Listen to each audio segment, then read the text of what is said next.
काही दिवसांपूर्वी studio Ghibli हे नाव कोणालाच माहित नव्हतं, पण सोशल मीडियाच्या जगात गिबली इमेजेसचा ट्रेंड आला आणि हे गिबली स्टुडिओचं नाव प्रत्येकाच्या ओठावर दिसू लागलं.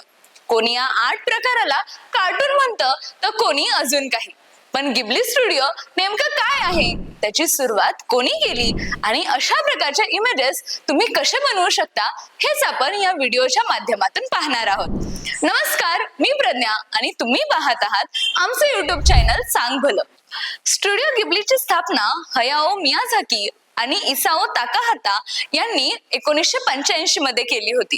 दोघांनी मिळून स्थापन केलेल्या या स्टुडिओने संपूर्ण जगभरातील प्रेक्षकांना आपल्या जादुई चित्रपटांनी मंत्रमुग्ध केलं.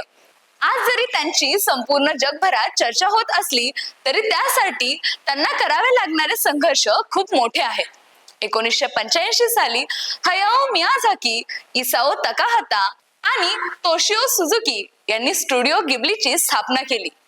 या प्रकारचे कार्टूनिस्ट चित्रपट चालतील की नाही, लोक त्यांचा स्वीकार करतील की नाही, अशा प्रकारच्या प्रश्नांना तोंड देत त्यांनी चित्रपट बनवायला सुरुवात केली. त्यांचा पहिला चित्रपटांपैकी एक लॅप्युटा कॅसल इन द स्काय यशस्वी ठरला आणि त्यानंतर स्टुडिओ गिबली अनेक अप्रतिम चित्रपटांची निर्मिती केली.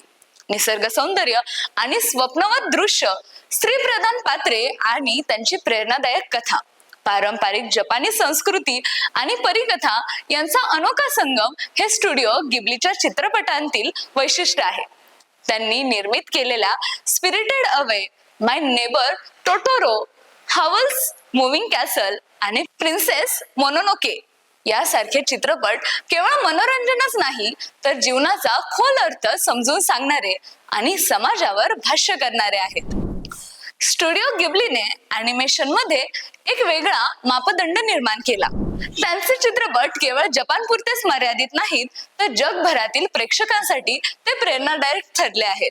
स्पिरिटेड अवे या चित्रपटाने 2003 मध्ये ऑस्कर पुरस्कार जिंकला होता आणि आजही तो जगभरातील सर्वोत्कृष्ट अॅनिमेटेड चित्रपटांपैकी एक गणला जातो. स्टुडिओ गिबलीने आजही आपली कला जिवंत ठेवत the boy and the heron हा त्यांचा नवीन चित्रपट प्रदर्शित केला आहे, ज्याने पुन्हा एकदा चाहत्यांचे मन जिंकले आहे. सध्याच्या डिजिटल युगात स्टुडिओ गिबलीने चित्रपटांवर कलाकृती आणि अॅनिमेटेड प्रतिमा मोठ्या प्रमाणावर व्हायरल होत आहेत. इंस्टाग्राम, ट्विटर आणि पिंटरेस्ट सारख्या प्लॅटफॉर्मवर गिबली प्रेरित कला आणि AI निर्मित चित्रे प्रचंड लोकप्रिय होत आहेत.